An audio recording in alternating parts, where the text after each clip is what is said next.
नमस्कार दोस्तों, मैं हूं दीपक सिंह, दैनिक सवेरा समाचार से।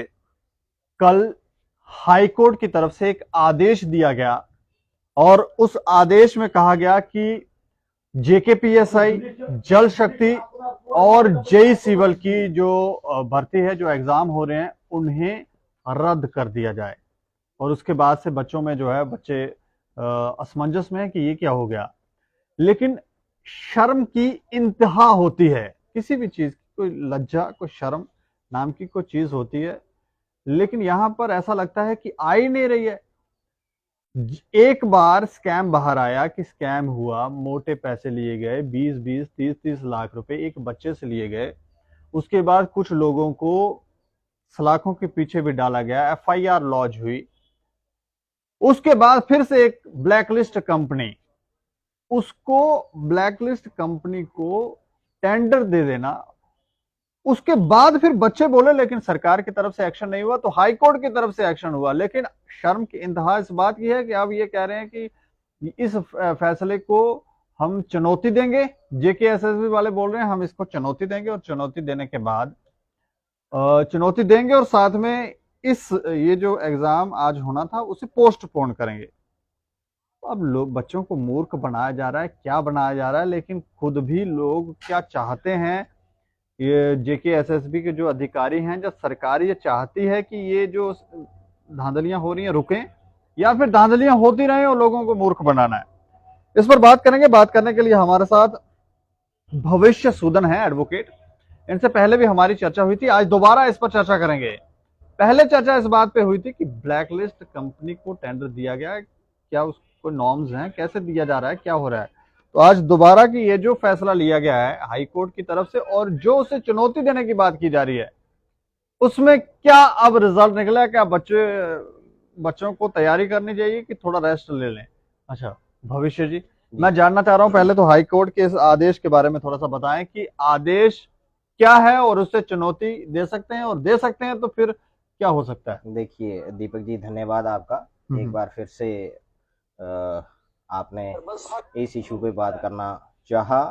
सबसे पहले तो तहे दिल से law is supreme in democracy, जी। वो बात एक बार फिर से यहाँ जो है वो साबित हुई। जिस तरीके के साथ हाई कोर्ट ने जो एलिगेशंस, जो हिस्ट्री रही उस कंपनी की, और जो टेंडर अलॉटमेंट का प्रोसेस था जिसपे हम लोगों ने सवाल उठाए थे जी।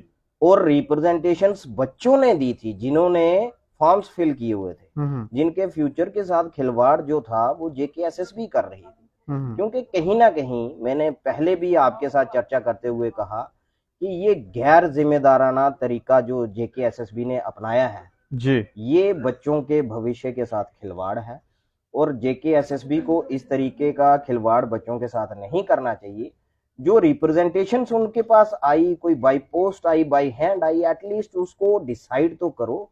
बट जेकेएसएसबी ने जिस तरीके के साथ जी। उनको इग्नोर किया, उस फैक्ट को इग्नोर किया, आप इस चीज को ले सकते हैं कि हाई हेडेडनेस ऑफ ब्यूरोक्रेसी जो जम्मू कश्मीर में जो है वो चल रही है, जी। जिसका ये नतीजा था कि ये सारा मटेरियल जेकेएसएसबी के पास अवेलेबल होने के बावजूद उन्होंने कोई कार्रवाई नहीं की, जिससे एक शंका और फिर से ये साबित होती है कि क्या पता इन्होंने जो टेंडर अलॉट किया था उसमें भी कोई इलीगल ग्रेटिफिकेशन या अनड्यू बेनिफिट या कुछ जो करप्शन की डेफिनेशन है वैसा कोई कार्य इन्होंने टेंडर एलोकेशन के टाइम भी किया, जिसका नतीजा, जिसका एक दो प्रमाण पत्र, ये भी आप उसको प्रमाण पत्र कह सकते हैं, जो इन्होंने कंडीशंस चेंज की थी कोरिजेंडम इशू करके। तो हाई कोर्ट ने बहरहाल इस पूरे मुद्दे को, पूरी फाइल, जब केस फाइल हुआ, जब हियरिंग थी, हाई कोर्ट ने इन सारे फैक्ट्स को अप्रिशिएट किया। जी। ये फैक्ट्स जो थे इनको अप्रिशिएट किया। High court, Delhi high court की जजमेंट्स को देखा, उन्होंने बहुत सारे रेफरेंस देखे, उन्होंने ओरिजिनल फाइल और ओरिजिनल रिकॉर्ड देखा जो कि कोर्ट में इस केस के रिगार्डिंग मौजूद है जी। और उसके बाद हाई कोर्ट ने ये फाइंडिंग दी। हाई कोर्ट की ये फाइंडिंग रही कि ये जो एलोकेशन है, पूरा रिकॉर्ड देखने के बाद भी कहीं पे भी ये रीजन नहीं पाया गया कि वो कोरिजेंडम अमेंड करने का, वो कंडीशंस रिलैक्स करने का कारण क्या था, जो उन्होंने पहले कंडीशंस रखी थी जी। और कंडीशंस जो उन्होंने चेंज की। और सबसे बड़ी इंटरेस्टिंग बात ये है कि कोर्ट में जेकेएसएसबी ने एक्सेप्ट किया है कि इरेगुलरिटीज हुई हैं पहले, जिनके तहत जो उन्होंने 110% एक्सेप्ट किए हैं। बट भाई साहब देखो, कथनी करनी में फर्क, पहले मैं भाजपा के लिए इस्तेमाल करता था, अब भाजपा ही जम्मू कश्मीर यूटी को रन कर रही है, तो ब्यूरोक्रेसी भी उसी तरीके के साथ चल रही है। अब अगर कोई एम्प्लॉई आपका इन्वॉल्व है, टेंडर आपने गलत तरीके के साथ दिया, पहले जो आपने चलान पेश किया है, जो डॉक्टर करनैल सिंह वाला जो सीबीआई ने जो चलान फाइल किया, एक भी इन्होंने अपने एम्प्लॉय के खिलाफ कोई कानूनी कार्रवाई अभी तक नहीं की। मतलब ये इतनी हाई हेडेडनेस है कि कानून को देखना ही नहीं, किताबें इनके डिपार्टमेंट में बंद पड़ी हैं, उनको खोल के देखना ही नहीं, प्रोविजंस के साथ चलना ही नहीं, अपनी मनमानी, जिसका नतीजा ये हुआ कि बच्चों को कारणवश मजबूरी में हाई कोर्ट का दरवाजा खटखटाना पड़ा।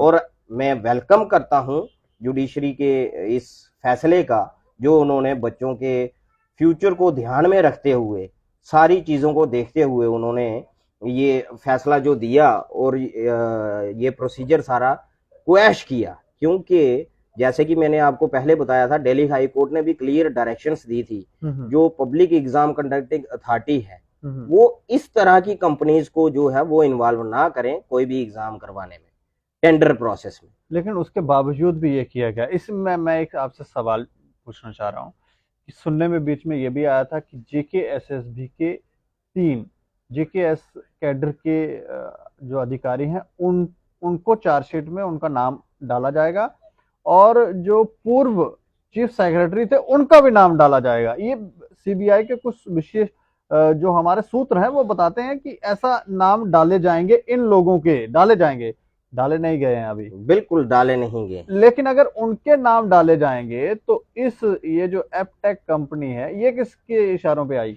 देखिए, कहीं ना कहीं इन्वॉल्वमेंट जो है वो ब्यूरोक्रेसी की 110% है। अब एलजी एडमिनिस्ट्रेशन भी इसमें दोषी इस तरीके के साथ आती है कि अगर मीडिया में भी ये मुद्दा आया तो एलजी ऑफिस को at least in the interest of youth कोई एक्शन लेना चाहिए था, जो कि उन्होंने नहीं लिया। बहरहाल क्या पता उनके नॉलेज में ये बात है भी है कि नहीं, कि टेंडर किस तरीके के साथ अलॉट हुआ। बट ये वेलकम स्टेप है जो हाईकोर्ट ने डायरेक्शन दी है। एक रिटायर्ड हाईकोर्ट जज जो है वो इस कमेटी को हेड करेगा और इस टेंडर की अलॉटमेंट की जो प्रक्रिया है उसकी अब जांच होगी। ये एक बहुत जरूरी था, जो कि हम पिछली बार भी जब सीबीआई की डिमांड हुई उसमें भी हमने पॉइंट्स रेज किए, क्योंकि इन्होंने 420 बना के पेश कर दिया। एम्प्लॉई की corruption, prevention of corruption act के प्रोविजंस ही उसमें गायब हैं। अभी जैसे कि आपके थ्रू हमें पता चल रहा है कि कोई जो फॉर्मर एम्प्लॉई थे, फॉर्मर चीफ सेक्रेटरी थे, उनके नाम आएंगे। जब वो आएंगे तब उस पर हम बात कर सकते हैं। अदरवाइज इन्वॉल्वमेंट जो है उससे तो अभी तक हमने सीबीआई की कार्यप्रणाली पे भी पिछली बार शंका की नजर से हमने ये सवाल उठाए थे। हमने कहा था, और जब से डॉक्टर करनैल जी कह रहे हैं कि अगर मैं फंसा तो फिर कोई नहीं बचेगा, तो उसके बाद ऐसा लग रहा है जैसे सांप सूंघ गया हो। बिल्कुल। और वो इन्वेस्टिगेशन जिस तरीके की हुई है तो कहीं ना कहीं उसको भी गो थ्रू करना पड़ेगा, और कहीं ना कहीं ये लोग अपने आप को बचाने के चक्कर में हैं। और बेशर्मी Jammu Kashmir service selection board की इतनी कि हाई कोर्ट ने आपका जो टेंडर अलॉट आपने किया था एग्जाम का वही क्वैश कर दिया। उसके बावजूद आप बच्चों के फ्यूचर के साथ खिलवाड़ कर रहे हो। सिर्फ आज का पेपर आपने पोस्टपोन किया, सिर्फ आज का। वो कह रहे चुनौती देंगे। ये शर्म वाली बात है। चुनौती क्या देनी है जब आप बच्चों के फ्यूचर के साथ खिलवाड़ कर रहे हो? चुनौती तो आप तब दो ना जब आपका दामन साफ हो, आपके ऑफिस में रिप्रेजेंटेशंस पड़ी हैं, आपने वो आज तक डिसाइड नहीं की, उसके पीछे रीजन क्या है? नहीं, मान लो अगर ये चुनौती दे देते हैं, अपील कर देते हैं, तो देखिए क्या ये हो जाएंगे फिर? मतलब एक एग्जाम इन्होंने आगे पोस्टपोन किया तो बाकी वाले उसी डेट में हो जाएंगे? देखिए, अगर ये चुनौती भी देते हैं, जिस तरीके का इनका एग्जाम कैलेंडर था, day to day exams conduct होने थे, आज का एग्जाम इन्होंने कैंसिल किया। अगर कल लेट आवर्स में जब ये जजमेंट आई, सेम डे तो हियरिंग होनी नहीं, कल सैटरडे है, फिर संडे है, फिर मंडे है। अगर वो लगेगा भी कहीं डिवीजन बेंच में हाई कोर्ट के, तो उसमें आर्गुमेंट्स होने, it will take 2, 3, 4 and 5 days also. आप ये नहीं कह सकते कि आज का, अगर उन्होंने सिर्फ आज का पोस्टपोन किया है तो कल का हो जाएगा। कल का होने का चांस ही नहीं है कि कल का एग्जाम हो जाएगा। ये जेकेएसएसबी, वही तो मैं कह रहा हूं कि जेकेएसएसबी ठीक है ना, आप अब अगर पोस्टपोन ही कर रहे हैं, आप सारा शेड्यूल पोस्टपोन कर दीजिए। अगर आपके फेवर में आता है, हालांकि उसके 0% चांस हैं कि जेकेएसएसबी के फेवर में कुछ आएगा, बट अगर आपने अपील में भी जाना है, आप पूरा प्रोसेस जो है उसको पोस्टपोन कीजिए, उसके बाद रीइनिशिएट कर दीजिए ना। आपने तो डेट्स ही नोटिफाई करनी है। सीजीएल के साथ भी आपकी डेट्स क्लैश की, आपने उस पर भी कुछ नहीं किया। नहीं, एक और बात हमने देखी है इनकी, पिछले दिनों कुछ बातें हमारे पास सामने आई थी कि कोर्ट में जाते हैं, वहां जाके कहते हैं देखें जी अब एग्जाम होने दें, बच्चों का भविष्य तबाह हो जाएगा। वो मतलब वहां जाके भी चालें चल रहे हैं, बिल्कुल उनको भी गुमराह कर रहे हैं। बिल्कुल कोर्ट को गुमराह करने की भी इनकी कोशिश जो है वो रही है, बट जो जुडिशरी है वो उसको इसीलिए सुप्रीम माना जाता है कि जो भी कोर्ट का वर्डिक्ट आता है और पूरी आवाम जो है उसको इसीलिए मानती है कि वो पब्लिक के बेनिफिट पे ही आता है, और कहीं ना कहीं जो कोर्ट है वो जस्टिस करती है। एग्रीव्ड इनमें पटिशनर्स थे और उनका ग्रीवेंस जो है वो मेरी समझ के साथ रिड्रेस कोर्ट ने जो किया वो बिल्कुल सही किया। अब हथकंडे जो ब्यूरोक्रेसी अपना रही है, ये ब्यूरोक्रेसी को इस तरीके के साथ खिलवाड़ बच्चों के साथ नहीं करना चाहिए। कुछ बातें अभी भी, जो 1-2 एग्जाम हुआ है तो उसमें भी कुछ बातें इस तरह की सामने आई कि सुनने में आया कि ये वापस हो सकता है, बीच में कुछ स्कैम हो रहा है, कुछ बच्चों को ऐसे शंका हुई है, बता रहे थे। तो क्या लगता है वापस तो नहीं पेपर में कहीं बिक गया? देखिए, जिस तरीके के साथ जेकेएसएसबी अड़ियल रवैया अपना रही है हाई कोर्ट की डायरेक्शन के बावजूद, उस तरीके से कहीं ना कहीं दाल में कुछ काला जरूर है, लगता है आपको? बिल्कुल। तो अब ये एग्जाम होगा, अब ये एग्जाम होगा नहीं होगा, बच्चों के लिए क्या संदेश है, बच्चे क्या करें? और ये जेकेएसएसबी तो ठीक है, एलजी सरकार की तरफ से भी उस तरह के फैसले, ऐसा नहीं लगता कि एलजी साहब को भी जाके ये लोग कहीं उन पे प्रेशर बिल्ड कर रहे हैं और कह रहे हैं देखें जी आपकी वजह से बच्चे जो हैं वो बहुत ज्यादा यहाँ नाराज हो रहे हैं, लोग बहुत ज्यादा नाराज हो रहे हैं, तो आप अगर इस तरह से और फैसले लेंगे तो फिर जो आपकी थोड़ी सी इज्जत है तो हो सकता है वो भी खराब हो जाए। तो ऐसा कोई उनमें तो नहीं डर पैदा कर रहे हैं? देखिए, ये फैसला जो है ये हाई कोर्ट का आया है, इसमें एलजी साहब की जो इन्वॉल्वमेंट है वो तो नहीं है, ये जुडिशरी का फैसला है। तो एलजी पे दबाव बनाना वो तब की बात थी जब रिप्रेजेंटेशंस उनके पास पेंडिंग थी, उन्होंने कोई डिसीजन नहीं लिया। तो कहीं ना कहीं बच्चों को यही संदेश है, आप मेहनत कीजिए, बट हाँ, आप लोगों को ध्यान में ये भी रखना पड़ेगा, आप पढ़े लिखे यूथ हैं, आपको करप्शन के अगेंस्ट लड़ाई लड़नी है, आपको किसी बहकावे में नहीं आना। ये ब्यूरोक्रेसी जो है, जो भी हथकंडे अपना रही है, हम लोग भी आपके साथ हैं, लड़ाई पूरी लड़ेंगे करप्शन के अगेंस्ट। बट जब आपकी सरकार चुनने की बारी आती है, क्योंकि ब्यूरोक्रेसी की हाई हेडेडनेस इसलिए है, अभी यहाँ पे लोगों की चुनी हुई सरकार नहीं, और यूथ को ये चीज भी नोटिस करनी है कि अगर चुनी हुई सरकार नहीं है, फिर भी जो एडमिनिस्ट्रेशन है वो कहां से चल रही है, और एडमिनिस्ट्रेशन जहां से चल रही है वो पब्लिक वेलफेयर के लिए नहीं चल रही। वो पब्लिक वेलफेयर के लिए अगर होती तो बच्चों के साथ इतना खिलवाड़ नहीं होता। तो बहकावे में मत आए, अपने दिमाग का इस्तेमाल करें, अपनी पढ़ाई को सही तरीके के साथ इस्तेमाल करें, और जब वोट देने की बारी आएगी तब आप लोग ऐसी सरकार चुने जो जिसका ट्रैक रिकॉर्ड ठीक होगा, जिसने बच्चों के लिए पॉलिसीज लाई होंगी, जिसने यूथ के एम्प्लॉयमेंट की बात की होगी, जिसने ओवरऑल डेवलपमेंट की बात की होगी। तो ये चीजें यूथ को ध्यान में रखनी पड़ेंगी। और तैयारी के लिए तो मैं यही कहूंगा, जिस तरीके के साथ Jammu Kashmir service selection board आपके फ्यूचर के साथ खिलवाड़ कर रहा है, तो रेस्ट करने के लिए तो मैं आपको नहीं कह सकता, यही कह सकता हूं तैयारी कीजिए, बट हाँ, अदालत में जितना भी होगा हम लोग आपकी लड़ाई लड़ रहे हैं। एक अंतिम सवाल, मैं हमने एक चैनल के ऊपर देखा था, एडवोकेट हैं अभिनव शर्मा जी जो जी भाजपा के स्पोक पर्सन भी हैं, जी वो उनसे हमने इंटरव्यू किया था तो वो कह रहे थे कि अगर एपटेक आई है कोई इस तरह की, अगर उसके कारनामे हैं तो फिर हो सकता है कि जेके एसएसबी के कोई अंदर से लोग जुड़े हों। लेकिन वो बाद में हमें पता चला, वो इंटरव्यू में खुद भी कह रहे थे कि मैं एपटेक कंपनी को रिप्रेजेंट कर रहा हूँ। जी। तो ये क्या चल रहा है? देखिए, अब प्रोफेशनल वर्क जो है वो एक साइड रहा, जैसे कि आपने कहा कि वो एक पर्टिकुलर पार्टी के चीफ स्पोक्स पर्सन है और उसी पार्टी द्वारा यहाँ पे एडमिनिस्ट्रेशन चलाई जा रही है। तो पढ़ा लिखा यूथ हमारा इतना काबिल है कि वो चीजें समझ सकता है कि चल क्या रहा है।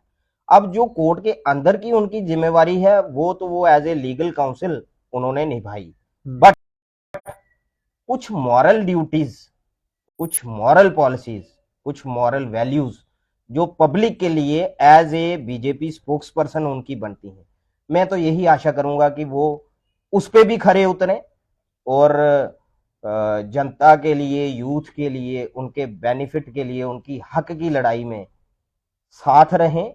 और अगर अगर क्या, अब तो हाई कोर्ट ने मोहर लगा दी है क्योंकि रिकॉर्ड में ऐसा कुछ मिला नहीं कि कंडीशंस किन वजह से चेंज हुई, तो मुझे लगता है कि उनको थोड़ा सा रिफ्रेन करना चाहिए कि जस्टिस डिलीवरी सिस्टम जो है, अब उन्होंने अपना बेस्ट प्रोफेशनली वहां दिया। अब जो उनका as a public representative chief spokesperson वो जब आएंगे तब आप उनसे बात कीजिए और मुझे उम्मीद है कि वो वहां भी अपना जो है वो पूरा 100% देने की कोशिश करेंगे। बट फिर से मेरी यही अपील है जनता के साथ, यूथ के साथ, कड़ियों को जोड़ो, लॉजिक जो है उसको देखो, कौन एडमिनिस्ट्रेशन चला रहा है, कौन वादे कर रहा है और कथनी और करनी में किसका फर्क है। इतनी सी बात के साथ मैं यहीं अपनी शुक्रिया शुक्रिया शुक्रिया हमसे बातचीत करने के लिए। तो भ्रष्टाचार की आप सीमा देखें, एक बार पता चल जाए और थप्पड़ पड़े, अक्ल आ जानी चाहिए, लेकिन यहां आ ही नहीं रही है। एक और ब्लैकलिस्ट कंपनी को टेंडर दे दिया गया, उस पर जब आवाजें उठी, आवाजों के ऊपर कोई कार्रवाई नहीं, बच्चे सोए, कोर्ट गए, वहां जाके रिट की और परिणाम ये हुआ कि ये जो भर्ती हो रही थी उसे उन्होंने दोबारा स्क्रैप कर दिया। लेकिन फिर से जेके एसएसबी की तरफ से देखें, ये कह रहे हैं कि अभी हम वापस अपील करेंगे, डबल बेंच को अपील करेंगे। अब ना जाने ये लोग क्या क्या करेंगे। लेकिन बच्चों के भविष्य के साथ खिलवाड़ हो रहा है। बच्चे मेहनत कर करके रात रात सोते नहीं है, पढ़ते रहते हैं कि हम अच्छी मेहनत करके जाएंगे, हमारे अच्छे मार्क्स आएंगे, हमें नौकरी मिलेगी। लेकिन इनकी पैसे की लत छूट ही नहीं रही है। अब पैसे की लत है कि कौन सी लत है या क्या कर रहे हैं ये लोग, हमें लगता है एजेंसीज इनको वेरीफाई करें और कुछ सख्त एक्शन लें ताकि इन लोगों को थोड़ी सी समझ आए। इन लोगों ने मजाक ही बना दिया है पूरे जम्मू कश्मीर के युवाओं को। बाकी इस खबर के ऊपर आप अपनी राय रखें और देखते रहें दैनिक सवेरा समाचार। मुझे और मेरे सहयोगी को दें इजाजत। नमस्कार।